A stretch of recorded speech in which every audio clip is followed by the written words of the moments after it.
Harry, but was wrapping him around her little finger, preparing to exploit his royal status for all she was worth. Side by side, I see a man completely besotted by her, madly in love, and I see a woman. They fled the palace to write their own fairy tale. So why is Harry secretly dialing Buckingham at 3 a.m., begging for help? Minutes later, Meghan's already in a rooftop meeting plotting a solo comeback. No prince required. Stick around, because the leaked line she fired back at him might be the spark that burns their royal brand to the ground. It started as a hush-hush reconciliation check-in at the Montecito mansion. Just Harry, Meghan, and a single staffer pouring tea down the hall. Queen Elizabeth was angered by what spilled out, though, sounded less like two soulmates patching wounds and more like rival CEOs debating whether to shutter a faltering startup. According to that staffer's whispered recap, the tone was icy. No pet names, no laughter. Just forensic talk about image strategy, upcoming appearances, and who gets final veto on the children's screen time. Rumors suggest Meghan warned she could take the kids back to LA if Harry kept checking out, while Harry fired back that he left one machine to escape this one, pointing straight at their sprawling PR calendar. The frost only deepened when, 2 nights later, Harry's aides were photographed slipping into a discreet peace talk meeting with King Charles's press team at London's Royal Overseas League. The leaked snapshot hit tabloids before dawn, and insiders say Harry was livid. Her career, everything that she was achieving, in fact, to just be part of the British monarchy and his life. Now, though, what he's finding is very much that the couple are indeed cash-strapped. Certain that someone in Meghan's circle tipped off the press to gain leverage. Within hours, a second leak claimed the couple were frustrated that even this olive branch gesture had been exposed, proving just how brittle their inner circle has become. If that weren't tense enough, another ex-staffer now alleges the Sussexes rehearse every public show of affection. Hand squeeze counts, eye contact beats, even the length of a laugh, turning real intimacy into branded content. The cracks are no longer whispers, they're hairline fractures running across every photo op and Insta reel, begging the question, when the cameras vanish, is there any warmth left to film? But chilly hearts aren't the only hazard. In the next chapter, we'll follow the money. To celebrate an anniversary, showing it to the world. Surely, if they really were as happy as she makes out, she wouldn't need to tell. How a dwindling Netflix pot, spiraling PR costs, and staff layoffs are turning this royal fairy tale into a budget thriller. Because when love becomes a line item, every misstep hits the bottom line. At first glance, the Montecito mansion still gleams, but the spreadsheets inside tell a grimmer story. A $9.5 million mortgage, a security bill that can spike past $4 million a year, and a household payroll shrinking by the week. 25 staffers gone since Megxit, the latest 6 axed in a single cost-cutting sweep. The pressure point is clear. Their 5-year Netflix contract, once trumpeted as a $100 million game-changer, expires later this year, and even CEO Ted Sarandos now taps the brakes, calling renewals bespoke and output-based, code for no guarantees. Couple that with Spotify's 2023 walkaway and a slew of underperforming shows, and the Sussex bank balance hovers around $60 million, comfortable but a cash burn at California scale. Insiders label the phase survival mode, warning there's nothing left to sell but themselves. So they're slashing full-time staff, outsourcing PR to an agency, and repackaging every public smile as marketable content, all while praying the next deal lands before the last invoice hits. The fairy tale brand runs on glossy pictures, the budget runs on hard math, and right now the math is winning. But shrinking payrolls don't solve sleepless nights. Harry's been finding cheaper refuge on the polo field, and that late-night gallop into solitude is where we're headed next. By dawn, he's in the saddle at Santa Barbara's Swank Polo and Racket Club, and insiders swear it's less about perfecting a backshot than escaping the mansion's frost. Reports claim Harry now logs 6-hour training blocks, then lingers at the clubhouse bar long after the ponies are stabled, chatting with teammates who know better than to ask about Montecito. Those late sessions come after sleepless nights. Staff say he's back to 3 a.m., calls across the Atlantic, checking on old regimental buddies, even phoning Princess Eugenie for advice. as rumors swirl of a looming palace rapprochement. When photographers caught his PR chief slipping into a hush-hush meeting with King Charles's spokesman last week, Harry's first reaction was fury, convinced someone in Meghan's orbit leaked the rendezvous. Friends insist the polo pitch is his one place without cameras, but even there the past keeps whispering. He's quietly floating a veteran mental health documentary, no Meghan cameo, just soldiers and scars, to reclaim purpose outside the Sussex brand. Netflix has shown polite interest, Invictus allies are on board, and tellingly, Harry's lawyers have trademarked a working title that pointedly omits his wife's name. Yet the harder he gallops, the more the tension shows. Polo pals say his easy laugh is gone, replaced by tight smiles and sudden silences whenever a phone buzzes. One teammate summed it up. Harry rides like he's trying to outrun something none of us can see. And while he's pounding turf for peace of mind, Meghan is pounding pavement in LA, pitching the next big lifestyle empire, and that full-throttle brand push is exactly where we head next. While Harry rides circles around the polo field, Meghan is circling Los Angeles boardrooms like a shark sensing blood in the water. Her first splash, American Riviera Orchard, was supposed to bottle Montecito chic in jars of jam and a signature rosé. Instead, critics labeled the launch total crap, and a flurry of one-star reviews left Meghan upset and stressed, according to royal watchers.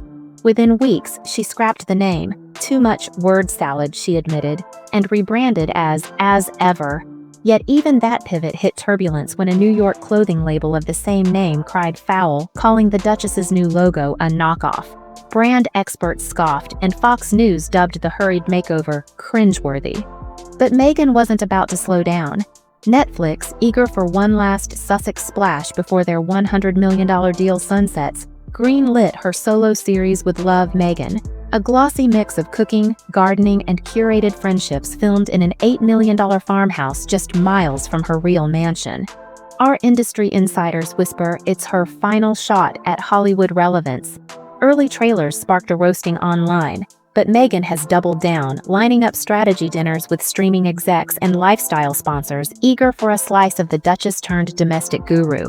And the pipeline keeps growing. Trademark filings hint at cookbooks, linens, even a home fragrance line, all meant to turn her California persona into an empire that needs no royal crest. She's teasing a potential memoir too, an answer to spare, telling one interviewer she hasn't ruled it out, which sent publishers into a bidding frenzy overnight. Behind the glow-up, though, the stakes are brutal.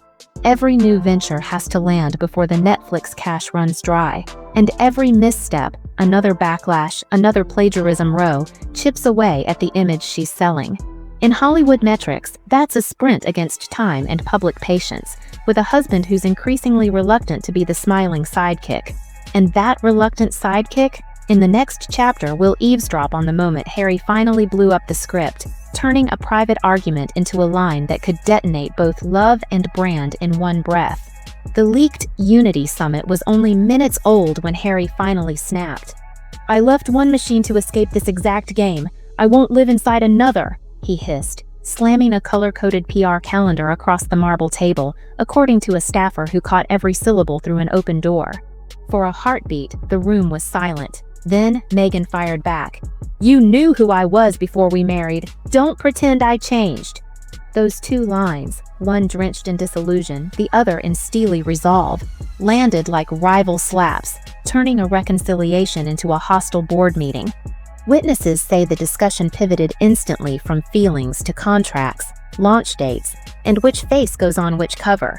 Harry argued that endless photo ops were leeching the life out of us, while Meghan countered that without curated visibility, the entire brand collapses. Aides likened it to co-CEOs bartering over a company on the brink, not newlyweds saving a marriage. Rumors now suggest advisors have floated a formal trial separation, California for her, London for him, pitched publicly as strategic expansion, privately as breathing space. Fuel on that fire? Multiple insiders claim the Sussexes' affection is literally rehearsed. Hand squeeze counts, eye contact beats, laugh cues, all timed for maximum click-through.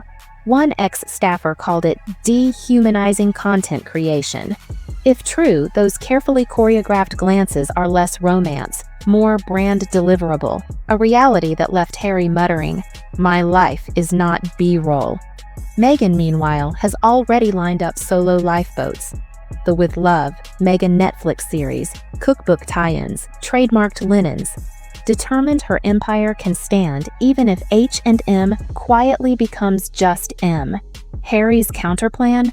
A veteran mental health documentary that features zero Meghan screen time, reportedly the first project he's stamped Prince Harry alone. Those dueling blueprints leave one jagged question hanging over Montecito. When marriage vows become marketing copy, what's left to believe in? Section 6 answers that with the PR war now raging behind closed doors, and the stunning trial separation playbook insiders say could drop any day, no sooner had that tense unity clash ended than Montecito's war room lights flicked on. Within 24 hours, Harry's advisors were huddling with palace aides in London, while Meghan's PR squad blitzed Hollywood inboxes, each camp scrambling to control a narrative that was cracking in real time. Enter the phrase professional separation. According to multiple leaks, strategists are pitching a strategic expansion plan. Meghan anchors a stateside lifestyle empire, cookbooks, With Love, Meghan and As Ever relaunch, while Harry leans into Britain-facing projects like a veteran mental health docuseries and renewed royal charity ties. The PR spin? Parallel paths that amplify reach. The private subtext? A trial separation with brand-safe packaging. Behind that buzzword sits a blunt calculus. Poll numbers have dipped, deals are stalling, and insiders say the Sussex package no longer fetches premium rates.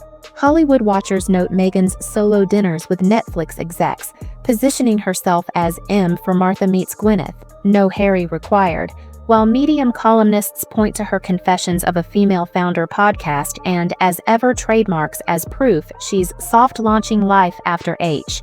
Harry, meanwhile, is quietly sounding out palace channels, an olive branch some read as homesickness, others as a contingency plan if the Montecito machine folds. The Times revealed his team's cloak and dagger meeting with King Charles's spokesman, a move Harry now fears was sabotaged by leaks from Meghan's camp, deepening mistrust on both sides. Publicly, the couple pushes back. Meghan's surprise Instagram comeback and Harry's polo field grins meant to shout, "We're fine." Yet even friendly outlets admit the denials land flat when every new venture lists just one partner. As one Hollywood agent quipped, "If you need a press release to prove you're united, you're not." And that leads to the next bombshell. Sources claim every Sussex PDA is now storyboarded. Eye glances, hand squeezes, even laugh-beat lengths, turning love into scripted content. That eerie rehearsal tape, and what it says about a brand on life support, is exactly where we go in our final chapter. It's the photos that finally give the game away. Body language analysts who once cooed over their stolen glances now call the couple's latest hand-holding routine performative, noting Harry's fixed jaw and Meghan's split-second eye checks before every kiss. In other words, the chemistry looks choreographed, not caught. One former Archewell aide goes further, telling Radar Online the Sussexes storyboard every moment and treat staff like camera operators on a reality set, a claim that slipped out after she quit and torched her NDA on a podcast burner account. Her bombshell? Each red carpet laugh has a target decibel. Every balcony squeeze a countdown. Love has become a line item.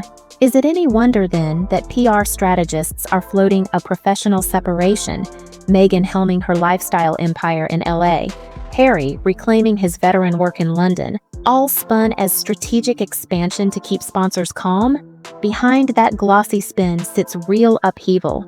The leaked London summit between Harry's reps and King Charles's aide, photographed outside the Royal Overseas League, has already blown trust on both sides.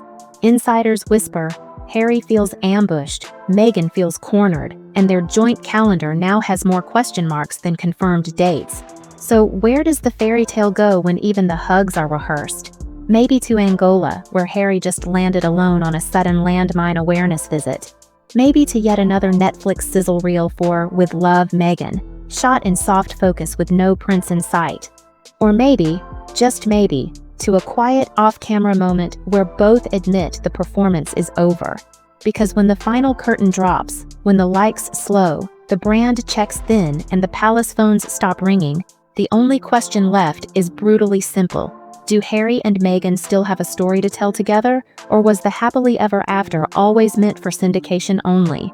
Stick around, because the next leaked whisper could rewrite the royal escape tale all over again, and you'll want front row seats when it does. Crisis meetings come and go, but this week's was different. Both camps, Harry's London lawyers and Meghan's LA fixers, dialed into the same encrypted Zoom call at 4 a.m. California time. The agenda? Set a 90-day clock. 90 days to prove the Sussex brand can still print headlines together, or pivot cleanly into two solo empires before the holidays hit. On the table, a joint Africa trip for Harry's landmine work, with Meghan joining only for the final photo op. A soft launch for As Ever jam jars in October, and a carefully timed wellness podcast from Meghan that politely thanks Harry for his support, without featuring his voice. If those moves don't spike social sentiment trackers, the fallback is brutal. Announce a geographic diversification of philanthropic focus, code for trial separation with matching press kits. But here's the wild card nobody factored in: Harry's sudden plan to return to the UK solo for Remembrance Sunday. Palace courtiers whisper King Charles is open to a balcony appearance, flanked by Eugenie and the Wales children. No Meghan in sight. If that image streams worldwide, it rewrites every Sussex headline overnight, tilting public sympathy sharply back toward the prince who walked away. Meghan's camp isn't waiting to find out. They're lining up a Vogue digital cover that drops that same weekend, candles lit, children in tow, copy angled at resilient solo motherhood. Two narratives, one weekend. Whichever wins the click, war may decide who keeps the sponsors and who gets left holding a very Instagrammable bag. So, buckle up. The next 3 months aren't just a chapter break, they're a stress test on the entire Sussex mythos. If the jam jars sell and the balcony cheers, maybe the unity illusion limps on. If not, that 90-day clock ends with a press release nobody thought they'd read so soon. And when it does, remember the night you watched the numbers tick down, because fairy tales don't end with dragons anymore. They end with page 6 push alerts, strategic timestamps, and 2 very separate next episode buttons. 90 days. That's the deadline quietly sketched on a whiteboard during that 4 a.m. crisis call, insiders say. 3 short months to prove the Sussexes still work better together than apart. One camp points to the leaked London meeting with King Charles's spokesman as Harry's reset moment, proof he can still draw world headlines on his own. The other camp counters with Meghan's frenetic rebrand from American Riviera Orchard to As Ever, insisting her solo lifestyle empire will find its footing once the trademark dust settles. What neither side can ignore is the ticking timer on their $100 million Netflix deal, which, experts warn, melts away at year-end if the couple can't hand the streamer a fresh blockbuster. No hit, no renewal, no 9-figure cushion. Factor in the lukewarm jam jar rollout that sparked more memes than sales, and the finances start to pinch. That's why every move between now and November is calibrated to the second.